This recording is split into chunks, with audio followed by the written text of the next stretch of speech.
Hey, greetings. Welcome to Context is Everything. Today, I actually want to talk about the whole Ebony K. Williams ordeal, the comments he actually talked about, and the full scope of context about white matriarchy and white patriarchy. Looking at the full entire clip of Ebony K. Williams and Iyanla Vanzant, what I actually liked, Iyanla brought wisdom, and Iyanla brought, with her wisdom, she brought experience. Prior, Iyanla was a practicing attorney. She had everything what we perceive as the American dream, but she was stripped from that, and through her experiences, now she has a better insight on how to attract and how to connect with a person that you want to build with. I'm talking about a romantic relationship. I'm talking about why there are so many single black women that are actually single because their expectations may be a little bit too high and unfortunately not that realistic. Now, when we frame it in a Eurocentric standpoint as it relates to, when you look at a white woman, right? Let's go back to college. White women used to go to college, major in certain things. But part of while they was in college, there was a courtship, right? They're looking for a husband, right? They're looking for a future earner and provider.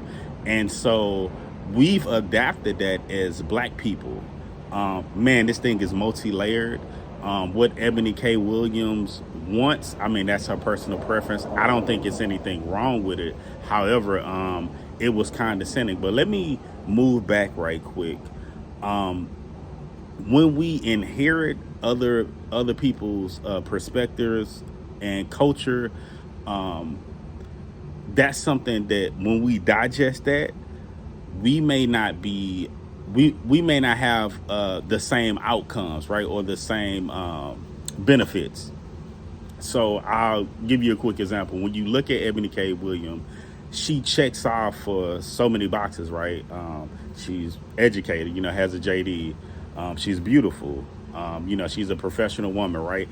And let's just be honest, women across the color lines are outpacing men. The unfortunate thing is there's a major gap or discrepancy with the success or what we deem as successful black men and black women. Now we could talk about the prisons, incarceration rates. We can talk about just being mediocre. How the proverbial 30-year-old still wants to rap in their mom's basement, or different things like that. But the reality is, like, what makes it Eurocentric is the framework of what we actually value. And going back to what Iyanla said, that's essentially what she was saying, right? She was saying, okay, like, Ebony, like, you're single. Why are you single?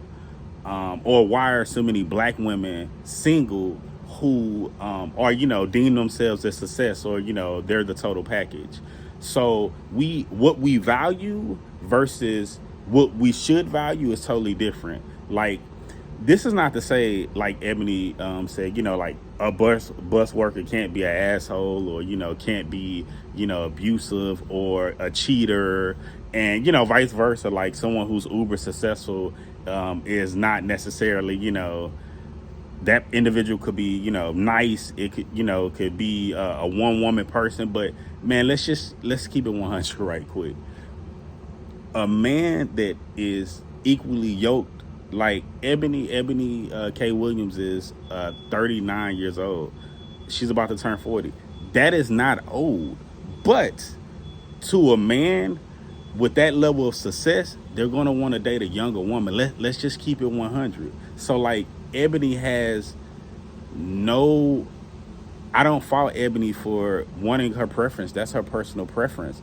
I think why people were at an uproar was because her condescending tone about the working class, and that speaks to the working class. And I think we actually have to talk about systemically and historically how we don't have access to certain jobs, or we just don't have the lack of we have the lack of knowledge or how certain jobs exist. And let's just be honest. This I think it's roughly 30% of Americans have a bachelor's degree, but when we talk about black people who do go to a traditional 4-year institution, a lot of them do work in public sector jobs, like teacher, firefighters, policemen, nurses, different things like that. So when we frame that, we look at bus drivers, we look at landscapers, we look at, all these different quote unquote average jobs. I mean, that is the bulk of our black community. I don't think that's average. And I want to speak on something else because, like I said, it is multi-layered. Ebony is a part of the entertainment class. I mean, I feel like that's a whole another class within itself. But as I get older, and as I go out, as I'm in conversation with a lot of different friends, some of my white friends, seeing them single, I'm talking about beautiful women. Um, their mindset, it's almost like a fixed mindset. And when I say fixed mindset, the fixed mindset is he got to be 6'4", he got to make $200,000, he have to have a big portfolio, 401k, early retirement. I mean, I don't feel like there's nothing wrong with your preference, but I think you have to look at its totality. Like, if you're single for this long, maybe you're doing something wrong. Maybe you need to edit or modify how you're doing. And again, there are men out there who, again, have multi streams of income, right? They may work in the public sector, or hell, they may not. I mean, they may just have a regular job and that's their proverbial ceiling. But again, like when you're with people, you want to build them up. This Eurocentric, if I stripped you of everything, I stripped you of your degrees, I stripped you of all the economics, is this person loving? Are they gonna love on you? You gonna love on them? Are you willing to build with them? Are you willing to trust them? Are you willing, like I said, that growth? And I think that's what we're missing. We stripped the Afrocentric part of like who we are as Africans or black people or indigenous people, and we've inherited this Eurocentric value system and framework of this is how we're supposed to do. And let's just keep it real. Like I said, part of that, even with black women, we talk about, you know, when you look at black women, or when you look at anyone that's educated, right? Like, well, you're gonna spend more time in school, right? And then you're gonna have to spend time working, right? You're gonna have to build yourself up. So women are becoming older, and although they're becoming more educated, the flip side is they're not having a family. And again, I'm not attacking women, because as men, as black men, we have to do better. We have to grow. We have to be mature. We have to understand something. One last thing, I really want to talk about the Breakfast Club.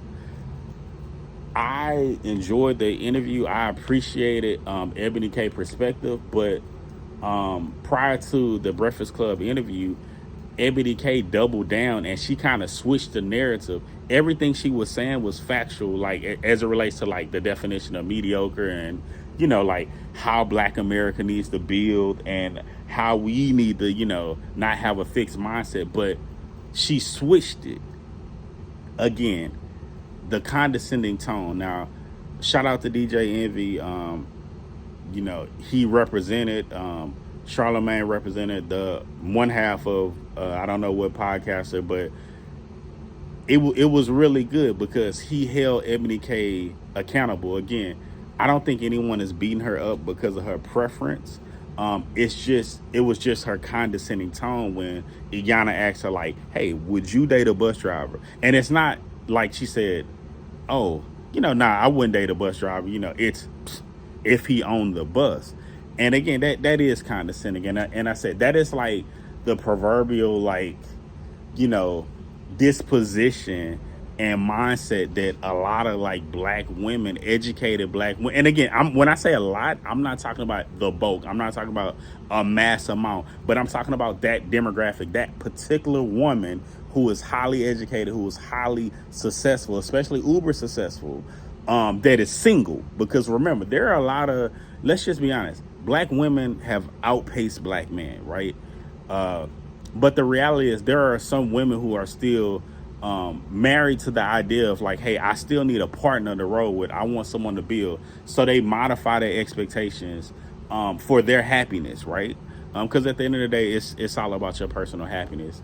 But I feel like I said, she kind of switched the narrative.